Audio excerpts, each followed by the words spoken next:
Hey all, welcome to Homeschool. See, we have covered all the chapters in our science for class 10 CBSE or SSLC board. Each and every chapter has been explained in a very detailed way. So you can just check the playlist and watch the videos.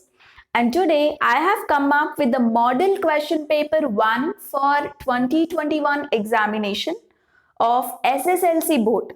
See, our SSLC board has released two model question papers for 21 examination, the year 2021 examination.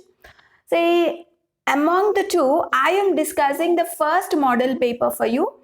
See, this time the question paper pattern is completely different. The question paper will have three parts here.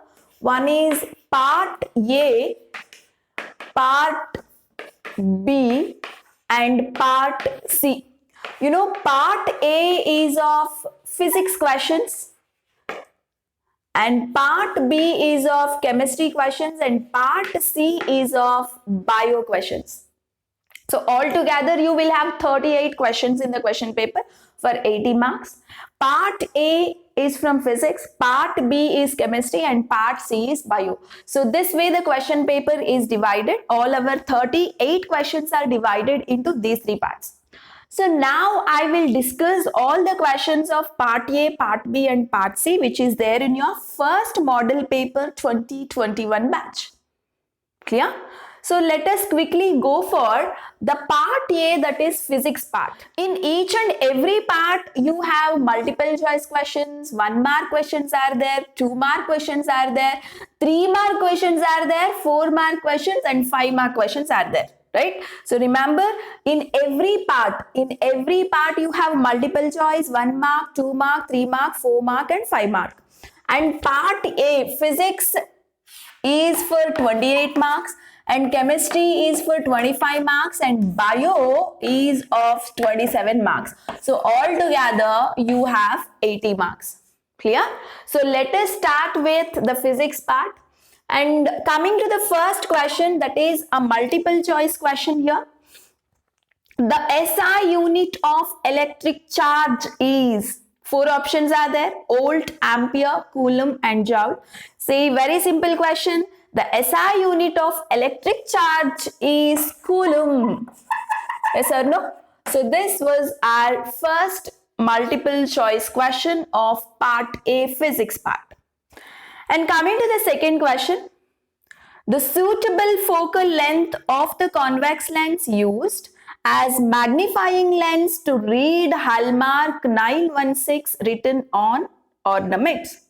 See, why do we use convex lens? Convex lens is used as magnifying lens and which is used to read the smallest numbers or the letters, right? Say, you know what? For a magnifying lens, the focal length have to be very, very less. Okay, and now you see the option, you have 12 centimeter, 60 centimeter, 100 centimeter and 120 centimeter. I told you focal length of a convex lens has to be very, very less, right? So this point is very important. Focal length should be least.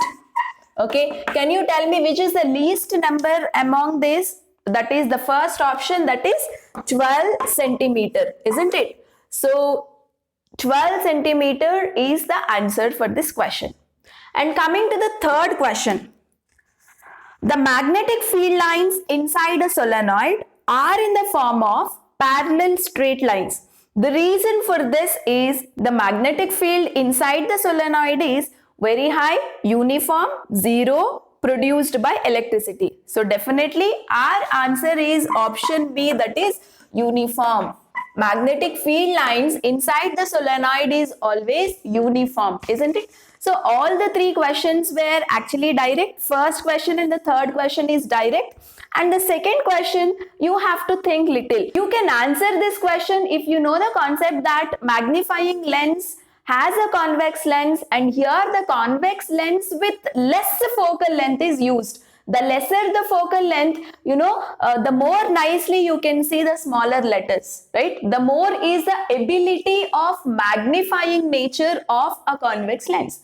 So the focal length have to be least for a lens. So based on that, you can able to give this answer. So these were the 3 multiple choice questions from part A physics category. And now we will go for 1 mark questions. Say the question number 4. If the radius of curvature of a lens is 30 centimeter, then what is its focal length? See, they gave you radius of curvature 30 centimeter and they are asking what is focal length.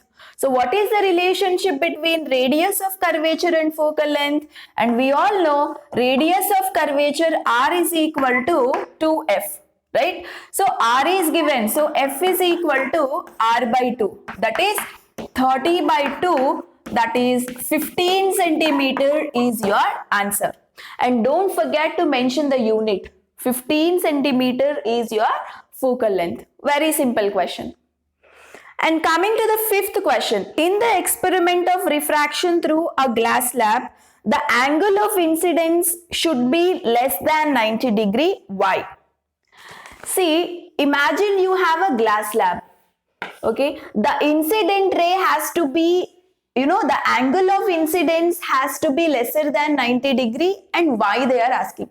Imagine if the angle of incidence is 90 degree. Imagine this is your angle of incidence, right? And this is your incident ray.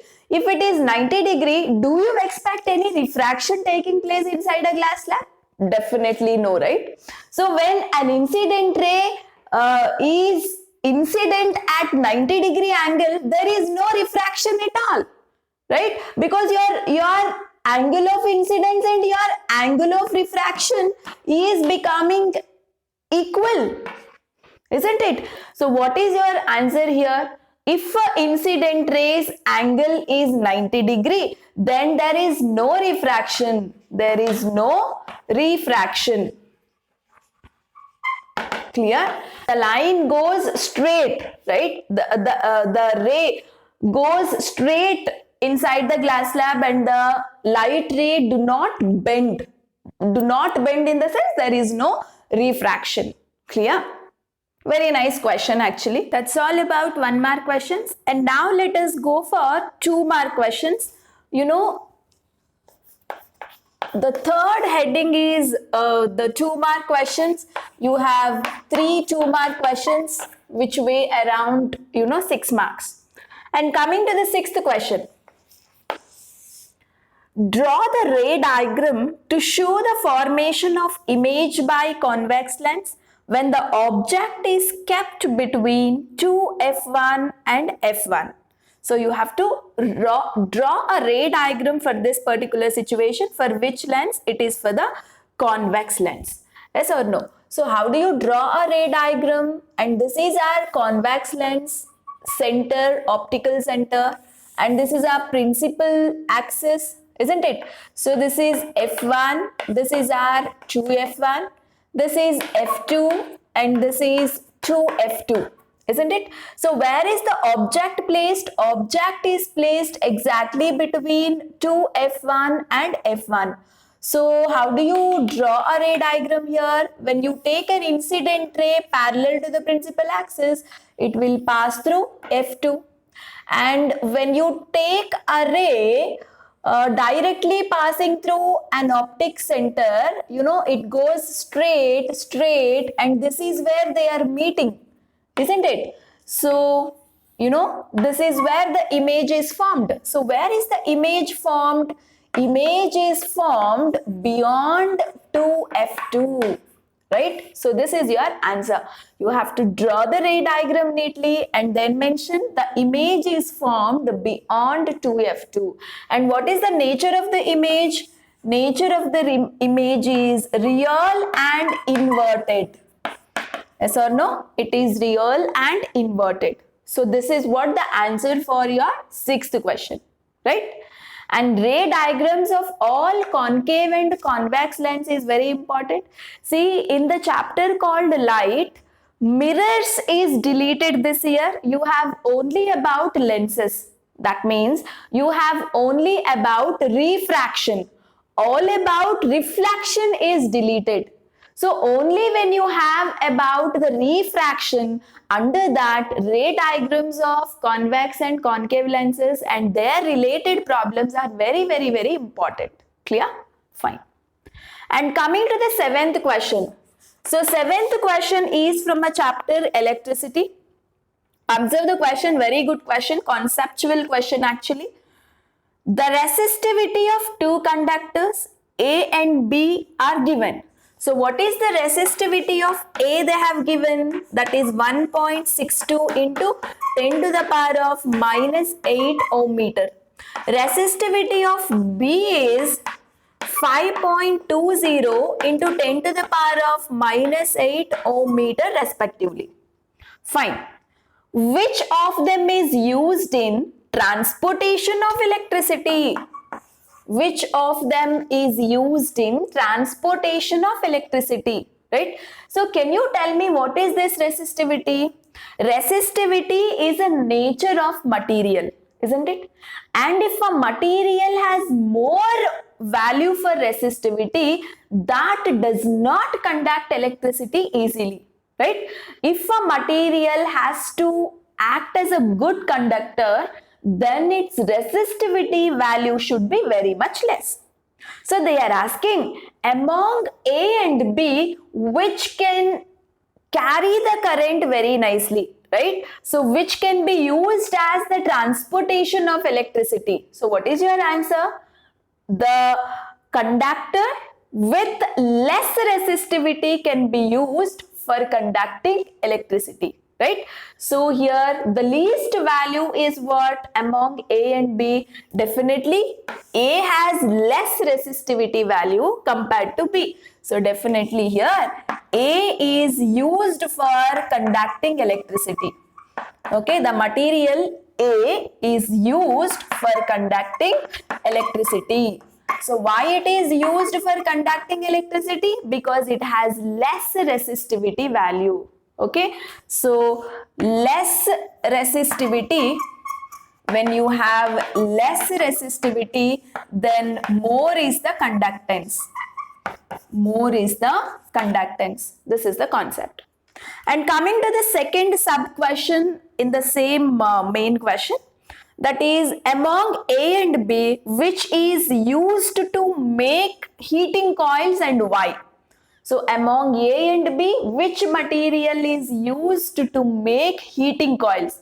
You know, when a material has more resistivity, then current does not flow easily. When current does not flow easily, you know, the heat gets generated. High amount of heat gets generated quickly, right? So can you tell me among A and B, which has highest resistivity value? Definitely B. So here the material B is used for making heating coils. Heating coils. Okay. So they ask the question why. So what is the answer for this? Higher the resistivity, same thing, higher the resistivity,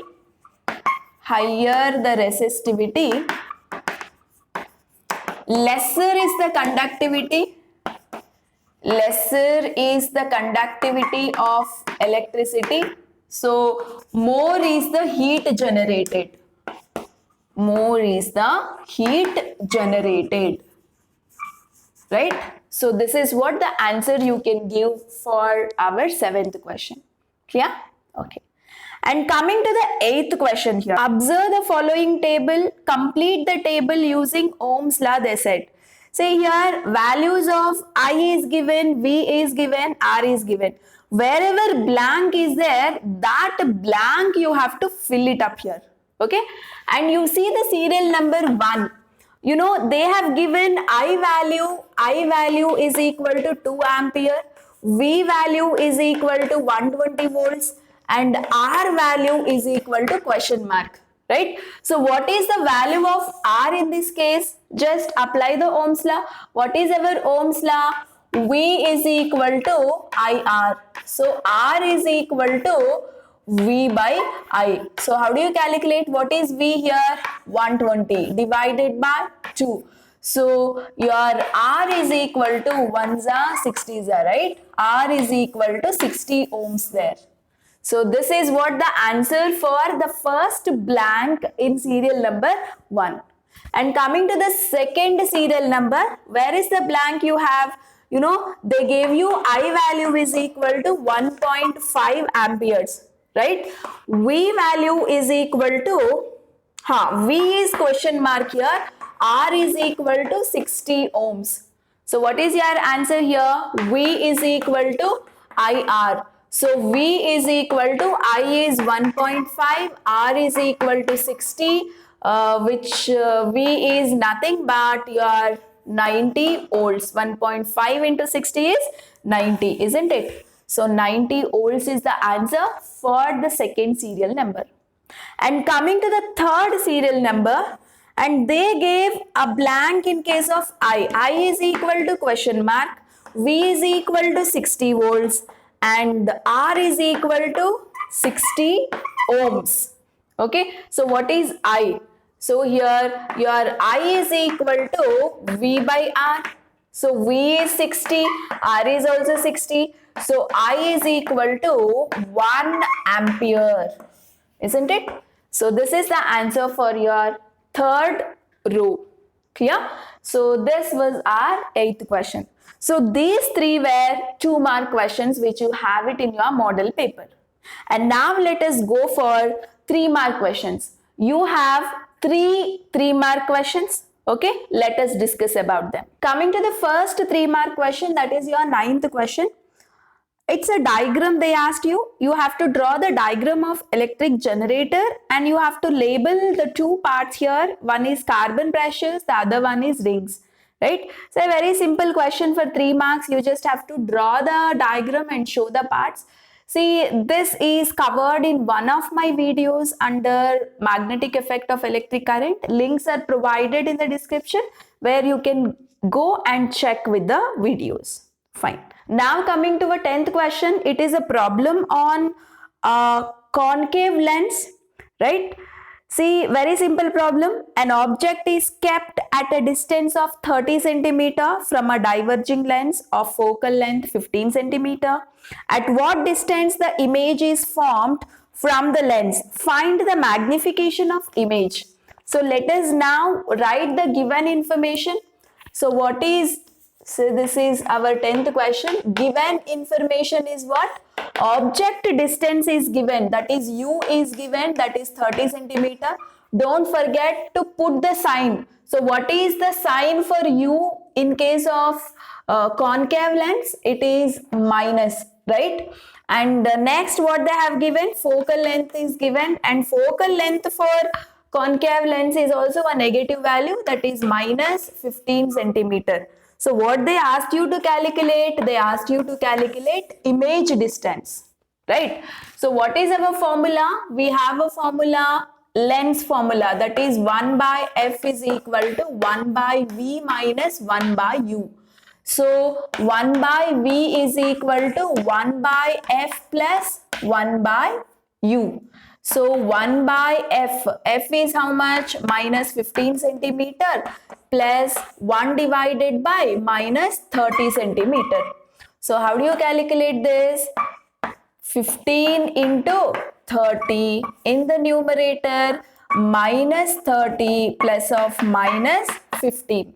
Isn't it? So you will have minus 45 divided by 450. Right? So 1s are 10s are. So V is equal to minus 10 centimeter. So image distance is at minus 10 centimeter. So not only that, they also asked you to calculate the value for magnification. So what is the formula to calculate magnification for lenses? It is V divided by U, isn't it? So what is V here? Minus 10 centimeter. Take along with the sign, don't forget. And what is U here? Minus 30 centimeter, isn't it? So what do you get? You will get 0.33. M value is equal to, plus 0.33. So looking at the M value, you can always say the nature of image. Here M value is positive in the sense what? The image is virtual. The image is virtual and erect. Isn't it? So this is how you have to do a problem in a stepwise and then show the answer. Clear? Fine. And coming to the 11th question. 11th question is a very simple one. What are the advantages and disadvantages of solar cells? So can you be able to figure out what are the advantages? I'm discussing your 11th question. This is our last 3-mark question. We have 3-mark questions, 9th question, 10th question and our 11th question. So what are the advantages of solar cells? Very simple, isn't it? Advantages of solar cells. Say in a solar cell, solar energy is used. Solar energy is used, and which is actually a renewable source of energy. Yes or no? Renewable source of energy, right? So this is the first advantage. You can use how much ever energy you want because the sun's energy is a renewable source of energy and it doesn't cause much of pollution, isn't it? And it does not have a movable part. Do not have movable parts. Movable parts, isn't it? And you know, it is environment friendly. It is environment friendly. So these are the 3 advantages you can mention. In the same way, you have to mention the disadvantages also. So what are the disadvantages? Solar cells are made up of with silicon. Solar cells are made up of with silicon, where good quality silicon you don't get. Good quality silicon is rare. Yes or no? Silicon is available in our nature, but the good quality silicon that is available in our nature is very, very, very less. This is one drawback of solar cells. And you know, it is very expensive. Very expensive.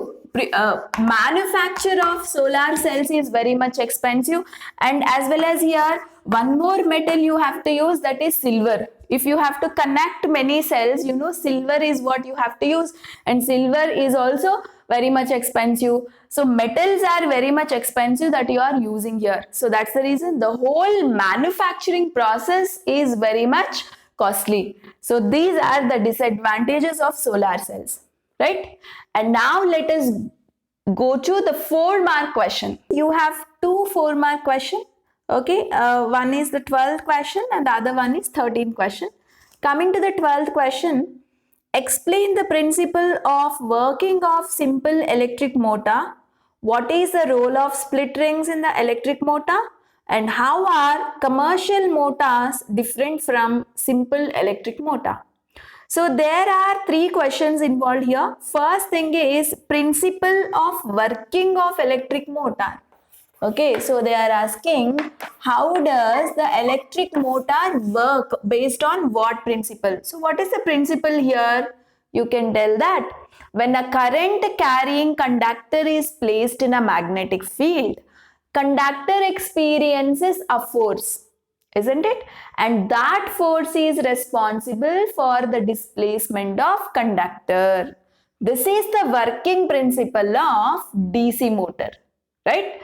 So when a current carrying conductor, say in a simple way I'll write current carrying conductor, okay, when it is placed in magnetic field, you know, conductor experiences a force. It experiences a force, and that force is responsible for the displacement of conductor, isn't it? So that is the working principle. And next question is what is the role of split rings in the electric motor? What will the split rings do in electric motor? You know, the split rings act as commutator, isn't it? Split rings will act as commutator. Next, how are commercial motors different from simple electric motor? You know, the commercial motors have electromagnets. Commercial motors have electromagnets instead of permanent magnet. You know, simple electric motor has a permanent magnet, whereas commercial motors have, you know, electromagnets. And one more thing is, there you will have so many turns of conductor. Conductor will be there in the form of a coiled structure, and so many coils are present in a coiled conductor. Clear? So this is how you have to present your answer. And there is or question here. Explain the following with reference to the magnetic field around a straight conductor carrying current. First one, how do you trace the pattern of magnetic field? So how do you trace the pattern of magnetic field here? By right hand thumb rule, isn't it? Right hand thumb rule.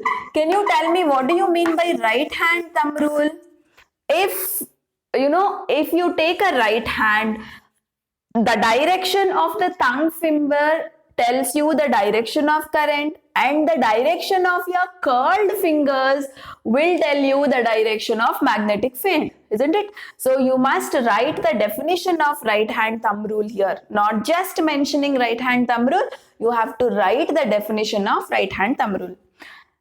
Second question under the same thing. Increasing the intensity of magnetic field. You know, when intensity of magnetic field is increased, then what will happen? It means that current passage is also increased. Current is increased. So when does the magnetic field intensity will increase? When current flow is increased in a conductor, right? And the third one, reversing the direction of electric current reverses the magnetic field also. When you reverse the direction of current, what will happen, guys? You will observe the reversal in the direction of magnetic field. Direction of magnetic field, right? So this is how you have to answer for the question. And coming to the 13th question, which is again a 4-mark question. This 13th question has 2 sub-questions. One is A, other one is B. So what is question A here? State Ohm's law. So what is Ohm's law? It is, you know, potential difference across the ends of a conductor is directly proportional to what? Potential difference is directly proportional to current that is carried in a conductor, providing temperature is constant, isn't it? So this is our Ohm's law. V is equal to IR is our Ohm's law, isn't it? Fine. And they also said what factors are dependent on resistance of a conductor. Mention the factors on which resistance of a conductor depends. Say resistance depends on the first factor. Here is length of a conductor. Length of conductor. Can you tell me how resistance depends on length of a conductor? R is directly proportional to length of a conductor. And the second factor is area of a conductor. R is inversely proportional to area of a conductor, isn't it? And the third factor is there, that is nature of material. Nature of material. So these are the factors on which the resistance is dependent on a particular conductor, isn't it? So that is your question A. And now let us see what is question B. State Joule's law of heating and write the mathematical formula of this law. So how do you define a Joule's law here? So you can take a statement here. When a current I passes through a conductor with resistance R for a time T, okay, then heat produced is directly proportional to, or heat produced is equal to product of square of current, resistance and time. This is what the statement you can write if they ask you what is Joule's law of heating. And they also asked you what is mathematical equation, right? So what is mathematical equation? H is equal to I square RT, whereas I is current, R is resistance and T is time. So this is your mathematical expression for Joule's law of heating. So these 13 questions are from part A, that is physics part, right, which included 28 marks. And next we will go for part B, that is chemistry, which has a weightage of 25 marks. Now coming to part B, that is chemistry. So we are going towards part B, that is chemistry chapters. Okay. So coming to the main, sixth main. So from sixth main onwards, chemistry chapters would start. Under the sixth main, the 14th questions, right? So we have 3 MCQs here. 14th question, 15th question and 16th questions are MCQs from chemistry part. See the 14th question. The gas liberated when an acid reacts with a metal. So whenever an acid reacts with a metal, can you tell me what is the gas liberated? Hydrogen gas, isn't it? So here your option A, hydrogen. You have to write it as A, hydrogen. Option A, hydrogen gas. Okay, fine. And coming to the 15th question. The hydrocarbon that undergoes addition reaction among the following is. See here, addition reactions are shown only when double and triple bonds are there. Okay, and now you have to check in which of the option you have alkene or alkyne. Coming to the option A, C2H6. What do you mean by C2H6? It is nothing but CH3CH3, that is ethane. So it is alkane. It doesn't have any double bond, isn't it? So your option A you can eliminate. And what is your option B? Option B is C3H8. How do you write the structure for C3H8? CH3, CH2, CH3. Okay, and this is also alkane. You don't have any double bonds between carbon and carbon. And the option C, CH4. CH4 is also alkane. And the option D is C3H6. Okay, what is C3H6? It is nothing but propene. How do you write its elaborate formula? CH3, CH, double bond, CH2. You know, this is your C3H6. See, three carbons and 3 hydrogens you count. 3 hydrogens plus 1, 4, 5, 6. Right? So C3H6. So this compound has a double bond. So only this can show addition reactions. So option D, that is C3H6, is your correct option. Coming to question number 16. In modern periodic table, as we move from left to right along the period, you know, the atomic size of the element, what happens? Always decreases. Atomic size always decreases from left to right as we move in a periodic table, right? So your option C is correct here. So these are the 3 MCQs that is there under chemistry part. And now we will go for 1 mark question. That is, you know, the 7th part of a question paper.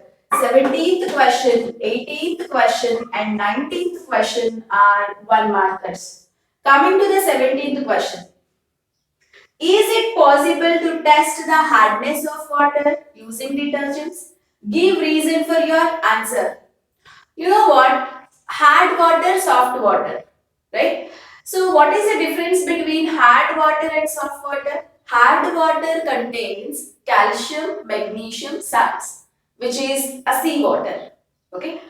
Soft water is a water which we will use for the domestic purposes. That means this water do not have calcium and magnesium, right? And soap works in soft water. Yes. So how do you know that the soap is working? You get nice foam, nice lather out of soap.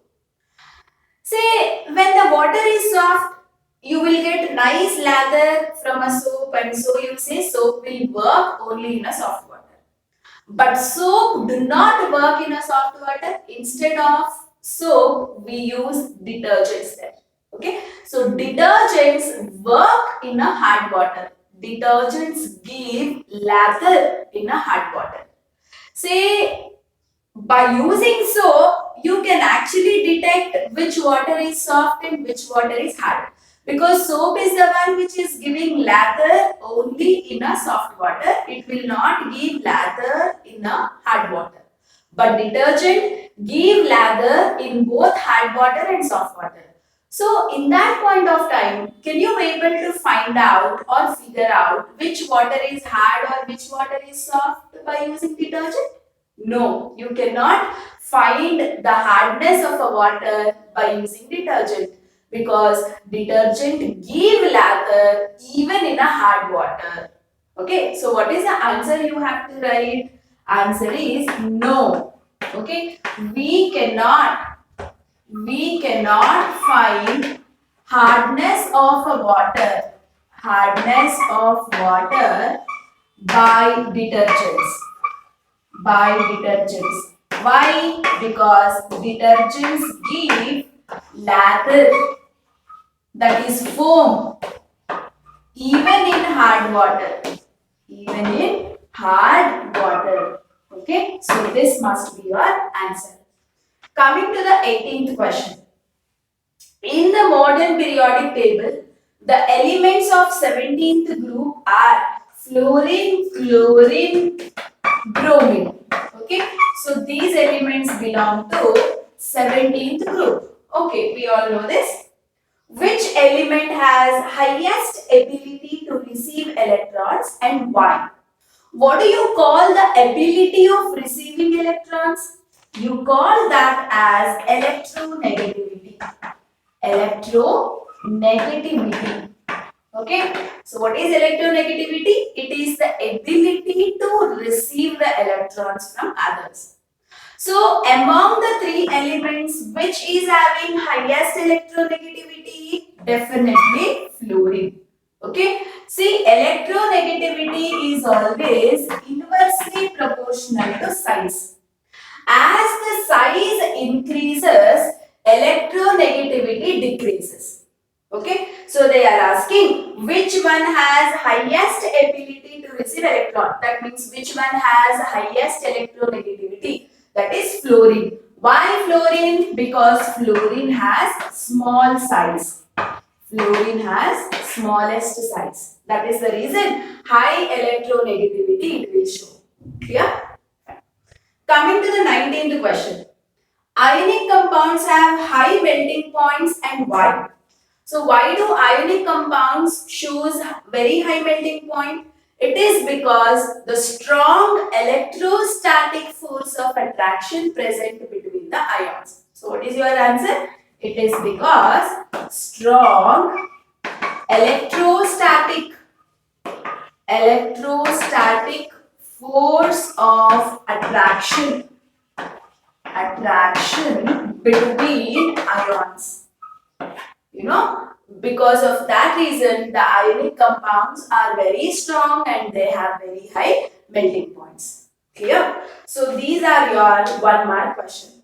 And now we will go for 2 mark questions. There are 3 2 mark questions. That is question number 20, 21 and 22 are 2 mark questions and we will discuss them now. So your 8th May 20th question. Name the ketone having 4 carbon atoms and write its structure. Ketone having 4 carbon atoms and write its structure. So how do you write the structure? 4 carbon atoms. First you put 4 carbon atoms with single bond. It is ketone. They are telling it is ketone. So ketone group, in the sense, this is what the functional group. So this functional group always comes in the middle. You cannot write this functional group at the end carbon, somewhere in the middle carbon, right? And now, how many hydrogens are needed for this carbon? One bond is already there. Around carbon, you should always have 4 bonds. So one bond is already there. 3 more bonds is required. So 3 hydrogens, CH3. And 1, 2, 3, 4. 4 bonds are already there. So here 2 hydrogens needed. So here 3 hydrogens needed.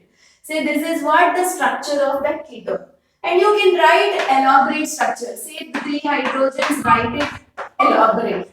Okay. Say like this. C double bond O. C 2 hydrogens like this and 3 hydrogens split and write. So this is the structure of that ketone. So how do you name this? 4 carbons, right? So bute, right? And all single bonds between carbons, so A. And what is the functional group? Ketone. What is its name? ONE. So what is its name? Butanol. We call this as butanol. Or we can call this as 2-butanol also. Because at the second carbon you have a functional group. Right? So 2-butanol, or just if you say it as butanol, then also is fine. Okay. And coming to another question, there is OR question. 20th question is OR. You have one more question there. Explain combustion reaction of carbon compounds with an example. So with an example, you have to explain the combustion reaction. That is, take CH4, right? So combustion in the sense what? Always burning this compound in presence of oxygen.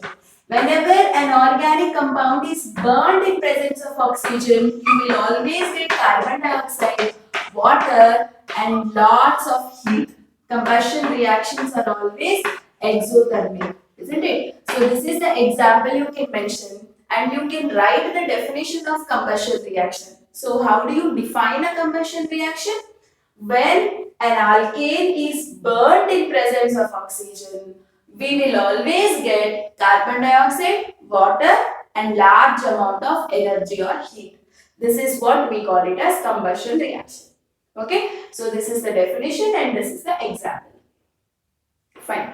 And coming to the 21st question. 21st question is a diagram, guys. And draw the diagram of the apparatus used to show that acid solution in water conducts electricity and label dilute hydrochloric acid. So you can refer this in the textbook in the chapter called acids, bases and salts. Right? Fine. And let me discuss the 22nd question now. Very good question. The gas liberated when sodium carbonate reacts with dilute hydrochloric acid is passed through lime water. A white precipitate is formed. Okay. But when the same gas is passed through lime water in excess, precipitate is not visible. Why? You know what?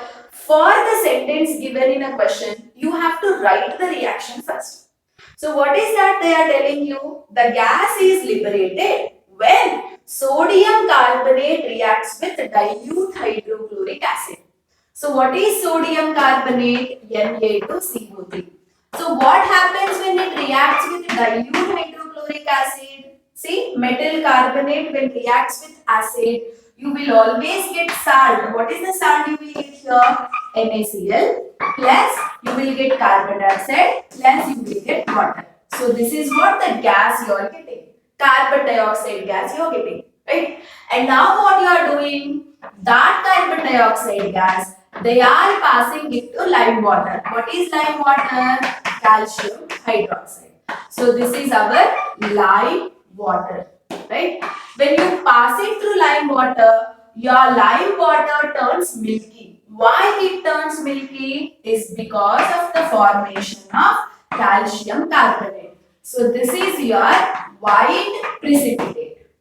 Right? And now when excess of carbon dioxide, okay, when excess of carbon dioxide is passed through this calcium carbonate, what happens is you will get calcium bicarbonate. You will get calcium bicarbonate, and this is soluble. Okay, this is soluble in water. Calcium carbonate is insoluble. That's the reason you are getting it as white precipitate. But when excess carbon dioxide is passed, what you are getting? Calcium bicarbonate you are getting, and that is soluble in water. That is the reason precipitate disappears. It is no more a calcium carbonate. Your entire precipitate is converted into some other compound called calcium bicarbonate, and that is a clear solution. Right? So this is the reason why precipitate is not visible, is because calcium carbonate is getting converted into calcium bicarbonate. Okay, so you have to mention these equations, and finally you have to write like calcium carbonate, which is a precipitate, is converted into calcium bicarbonate, and calcium bicarbonate is soluble in water. That is why it is not visible. This has to be your answer. Clear? And now we will go for 3-mark questions under chemistry part. So coming to 9th May 23rd question. It's a very simple question on periodic classification of elements, that is, explain the limitations of Mendeleev's periodic table. So 3-mark question, so 3 points you have to mention. What is the first point you would mention? No fixed position for hydrogen. No fixed position for hydrogen. Can you tell me why he could not give a perfect position for the element hydrogen? Because hydrogen was showing a chemical properties similar to first group elements as well as with halogens. So he was in a dilemma where to place hydrogen, whether to place it in group 1 elements or to place it in group halogens, right? So that's the reason he could not give enough justification for the position of hydrogen. And the second point is, he could not justify the position for isotopes. Could not justify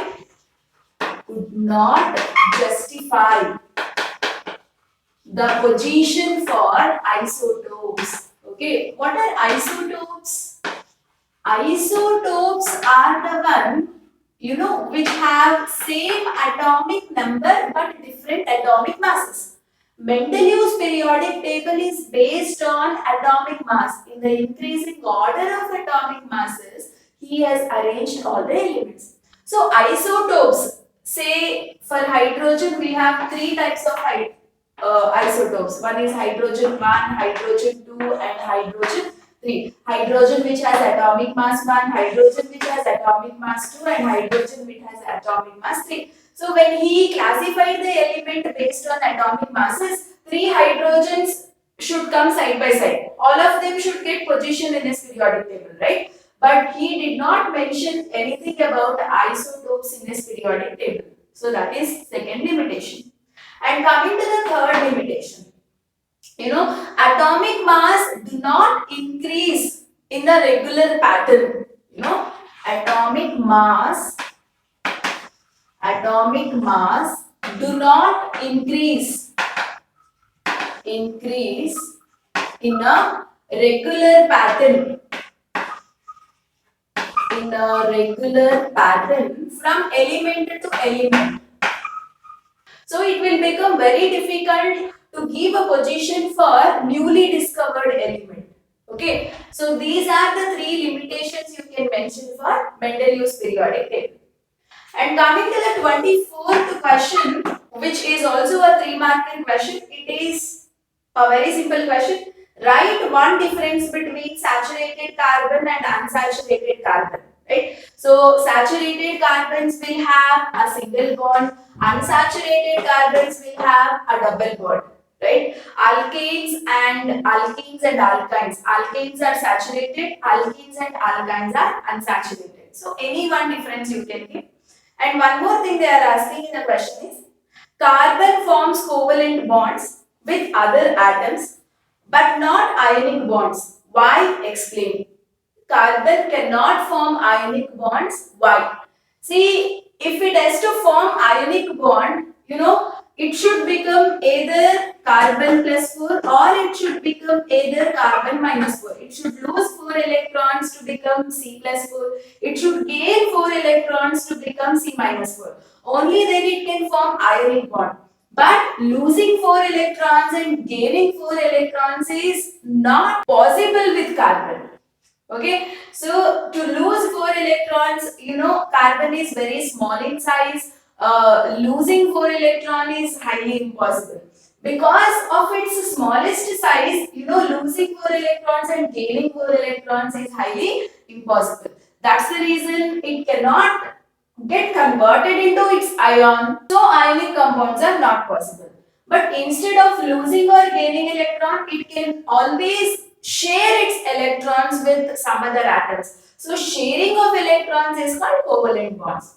So all these points, in one of my video I have explained very clearly in the chapter called carbon and its compounds. All chapters links are provided in the description. You can go and check it over. Right? Okay. And coming to the 25th question, 25th question is again a diagram here, very simple diagram. Draw the diagram of arrangement of the apparatus showing the reaction of steam on metal. Label the following: metal sample, delivery tube. It is a diagram from metals and non-metals. Action of steam on metal is a very famous diagram. Every year they kept on asking. So you just have to refer the textbook and practice the diagram. Okay. And coming to the 10th part of a question paper under chemistry, that is a 4-mark question. Your 26th question is a 4-marker question. The question is split up into 2 parts. One is part A and part B. So let us discuss about the part A. What are alloys? What are alloys? Alloys are made up of from a metal and a non-metal and metal and other metal. When you combine a metal with a non-metal or when a metal is combined with another metals, you get alloys. So how do you define it? It is a homogeneous mixture of a metal with a non-metal and a metal with another metal. Homogeneous mixture of a metal with a non-metal is called an alloy. Okay? And name the alloy which has lead and tin as its constituents and write one use for it. So which alloy has lead and tin? Solder alloy. Right? Solder alloy is having a combination of lead and tin. And what is the use? It is used in electrical circuits. Electrical circuits. Yes or no? Fine. And what is B question? Very important question. What is amphoteric oxide? Write any 2 chemical properties of metals. What is an amphoteric oxide? An oxide which shows both acidic and basic character is called amphoteric oxide. Isn't it? An oxide which can act as both acid and a base. Or you can also define it in another way. An oxide, okay, amphoteric oxide is an oxide which can react with both acids and bases. Okay, example for amphoteric oxide is aluminium oxide, Al2O3 and zinc oxide. They will react with both acids and bases. That's why they are called amphoteric oxide. So what is the other question there? Write any 2 chemical properties of metals. So you can write any 2 chemical properties. That means first one, acid reacting with a metal. You take any acid. So when it reacts with a metal, what do you get? Any metal you can take. Say for example sodium. What do you get? NaCl plus hydrogen gas you will get. And another one, acid reacting with a base. So HCl plus NaOH. Now what do you get? Salt plus water, isn't it? NaCl plus H2O you will get. So any 2 reactions you can write and explain. So that's all about our chemistry part. So now let us discuss about the part C, biology. Under part C, that is biology, you have two MCQs, that is main 11th main, 27th questions and 28th questions are MCQs. Let us check it out. What is that 27th question is? The practice of using used materials without changing their shape and form is. The four options: reuse, recycling, repurpose and reduce. So practice of using used materials. Okay, and again if you use the materials without changing their nature and form, then what do you call it as? Definitely it is reuse. Yes or no? Your option A, reuse, is the answer. And coming to the 28th question here. The correct statement with respect to biodegradable substances among the following is: these substances remain inert in the environment for a long time, harm various organisms in the ecosystem, increases the density of harmful chemicals in different trophic levels, undergoes recycling naturally in the environment. So, among the four statements, which is true for biodegradable substances? Definitely the statement D. Yes or no? They undergo recycling naturally in the environment. Coming to 12th main, that is 1 mark question.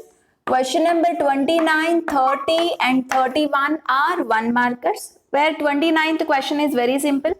How is ozone layer formed in the atmosphere?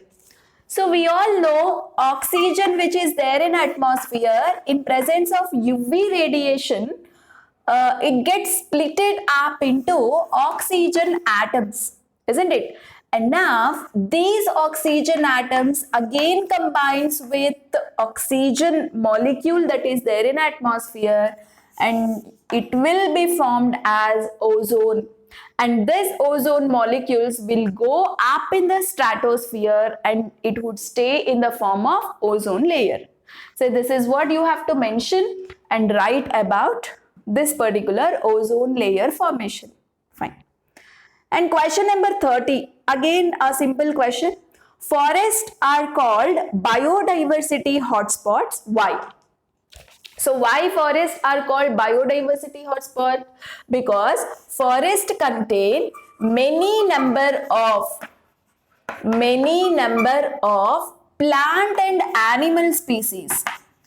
Plant and animal species. That's the reason they are called as biodiversity hotspots. When you have too many number of plant species and animal species under a particular area, then that area is what we call biodiversity hotspot. Okay, fine. And question number 31, again a simple one. Mention any two problems caused by the construction of huge dams.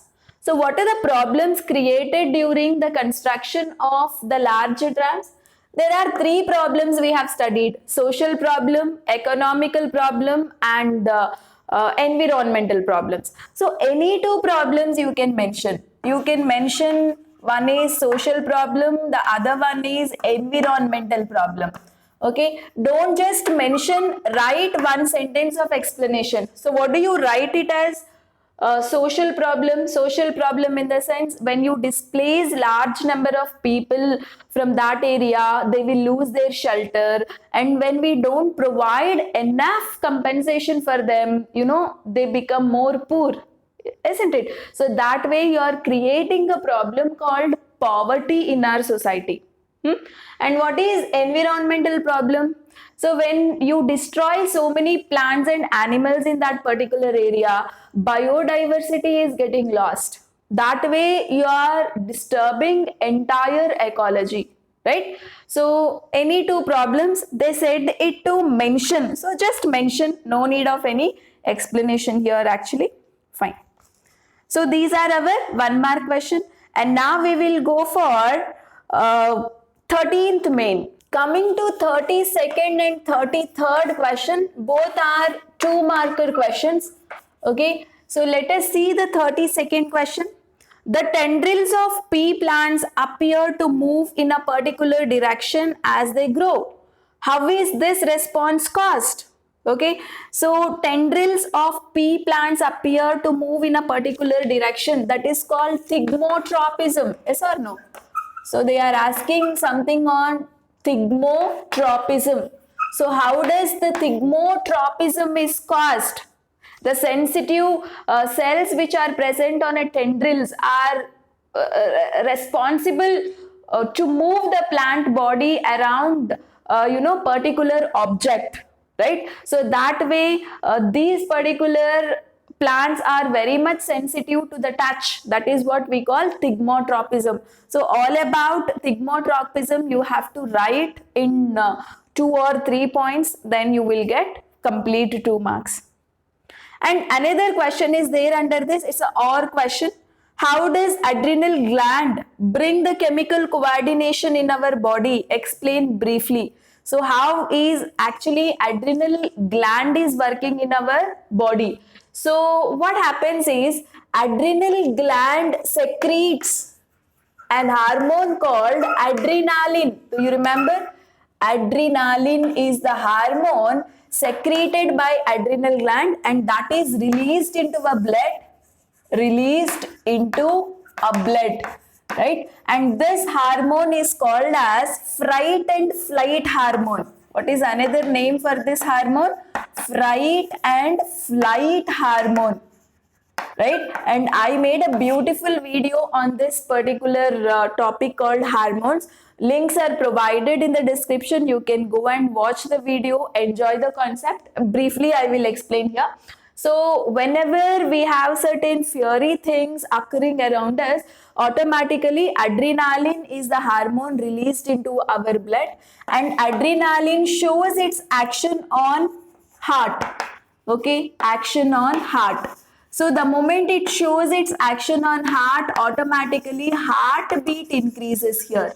Heartbeat increases. And also blood supply to the muscle cells increases. Blood supply to muscle cells increases. So that imagine a lion has come automatically. We don't stand there, we quickly run, right? And to run, our muscle cells have to become more active. So who makes our muscle cells become more active? This adrenaline. Because the adrenaline, the moment it is released into our blood, more and more blood supply can happen to a muscle cells. Okay, fine. And not only that, your breathing also increases.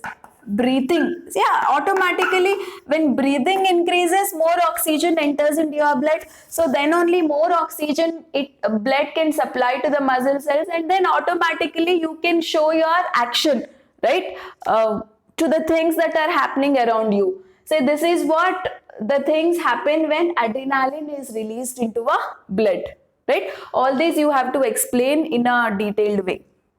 Fine. And coming to the 33rd question is again a diagram, very simple diagram from the chapter How Do Organisms Reproduce, and that is also from plant reproduction. Draw the diagram showing the longitudinal section of a typical flower and label anther. Very simple diagram for 2 marks, isn't it? So that's all about 2 marker questions, and now let us go for 3 marker question, that is 14th main. So under 14th main, 34th question is a 3 marker question. Very interesting question. Having 2 sets of genes in the germ cells is not possible. Clarify this statement with reasons. I repeat the question. Having 2 sets of genes in the germ cell is not possible. Why they are asking? See here, every cell in the individual will have 46 chromosomes. Will have 46 chromosomes, isn't it? 46 chromosomes in the sense 23 pairs. 23 pairs. Among the 23 pairs, 22 are called autosomes and 1 is called sex chromosome.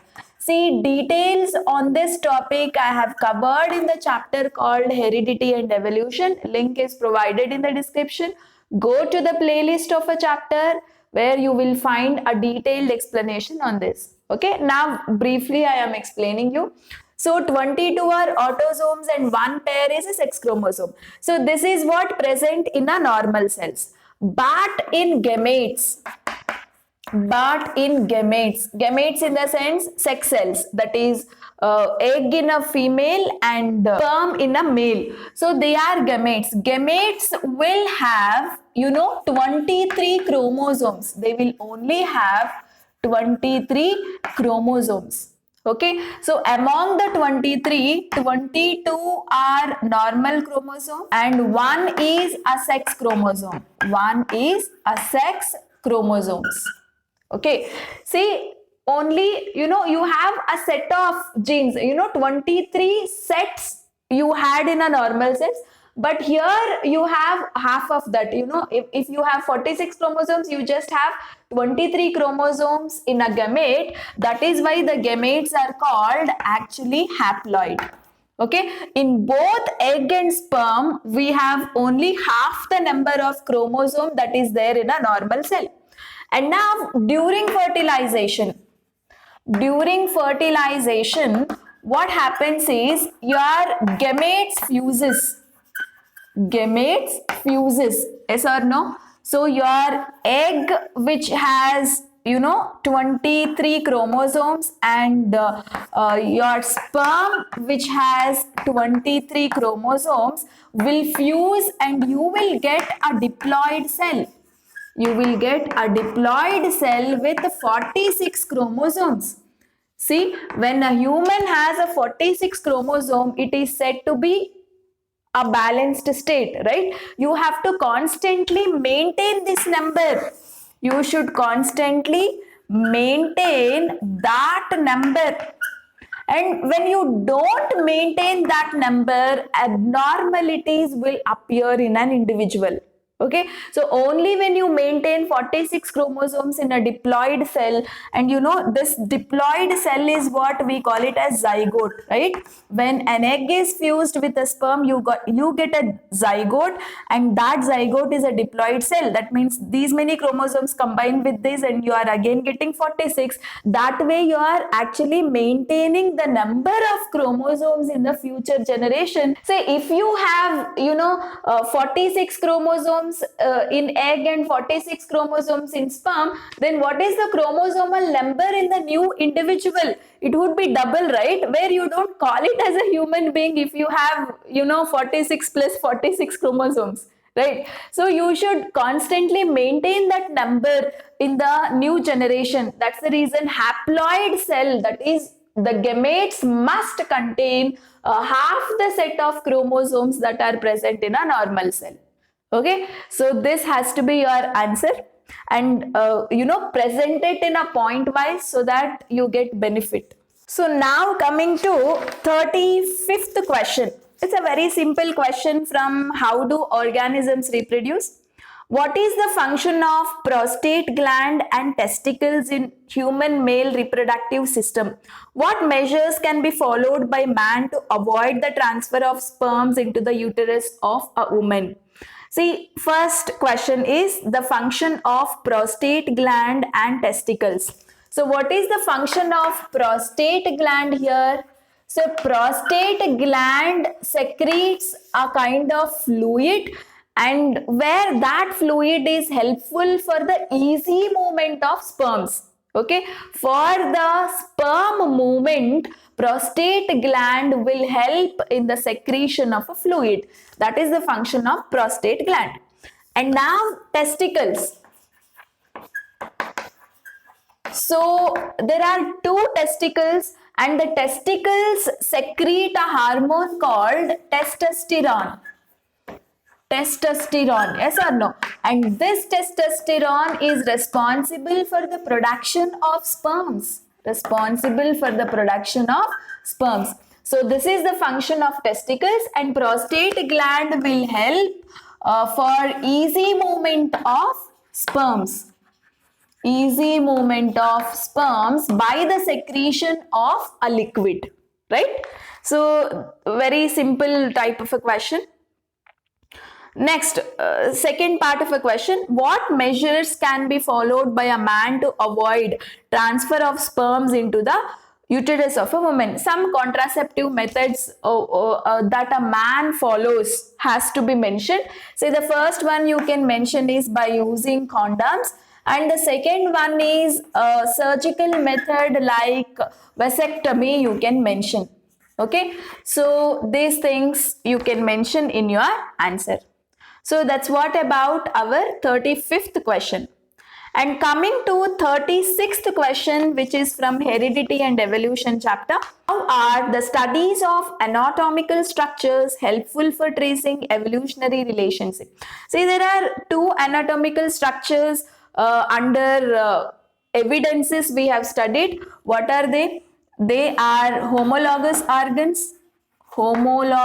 organs and analogous organs. Yes or no? So you must explain here what do you mean by homologous organs and analogous organs. What do you mean by homologous organs? Homologous organs are the organs which have same structure and different function.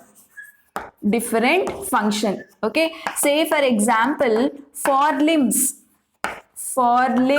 of mammals, reptiles, right? Birds. So see, the organs which have same structure, in the sense they might have come from the same origin, right? So this is a evolutionary evidence for saying that the species, these particular mammals, reptiles and birds had come from same ancestor, isn't it? So that way you have to speak about homologous organs, its definition and example you write, and in a similar way analogous organ, its definition and example you can write. So what is the definition of analogous organ? It is just opposite to this, right? So same function, these organs have same function but different structure. So what examples you will give here? Wings of butterfly, and all different types of insects, and birds, wings of birds and insects like butterfly, all of them become analogous organs.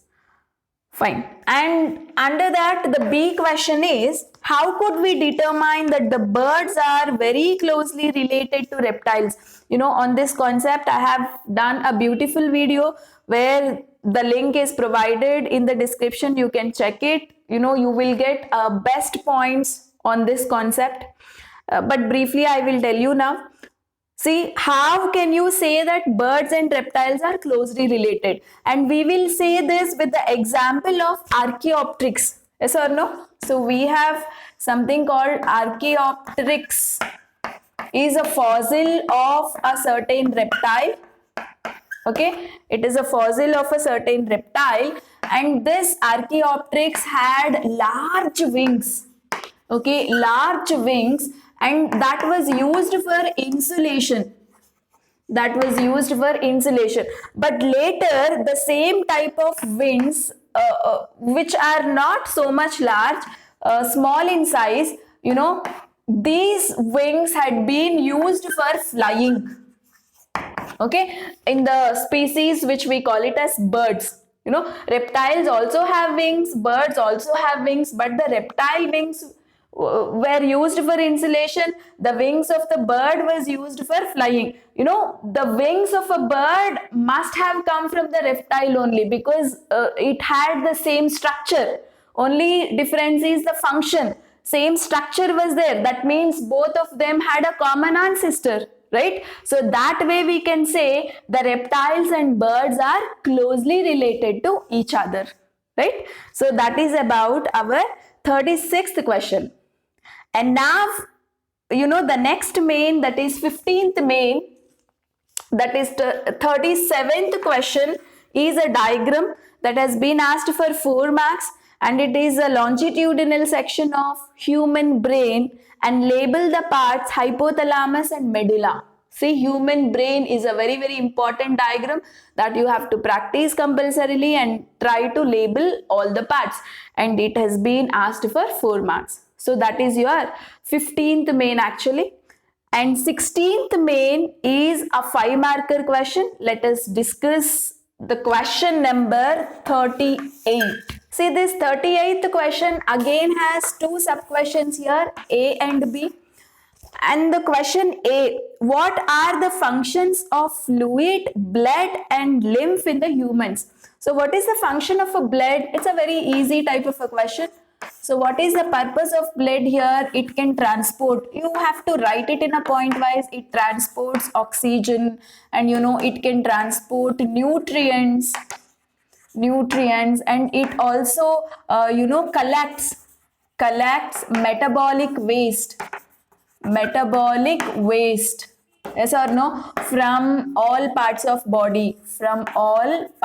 a body to kidney, where the filtration of blood takes place, right? So these are the different uses you can write in a point wise. Transports oxygen, transports nutrients, and also collects the metabolic waste from all parts of a body.